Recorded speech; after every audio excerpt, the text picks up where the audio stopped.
अस्सलाम वालेकुम दोस्तों। मैं हूं डॉक्टर शहबाज।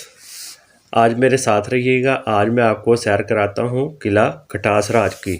इधर का विज़िट करते हैं आज हम। उम्मीद करता हूं कि आप बहुत इंजॉय करेंगे।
अब हम कलर कहाड़ की पार्क में आए हैं और साथ ही हम इसकी झील का विजिट करेंगे और बच्चों को एंजॉय कराएंगे, और आप भी मेरे साथ इसका विजिट करें और एंजॉय करें।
उम्मीद है कि आज की वीडियो आपको अच्छी लगी होगी। इसको लाइक करें, इसको आगे शेयर करें। मैं मिलूंगा एक और वीडियो के साथ। मुझे दें इजाज़त। अल्लाह हाफिज़।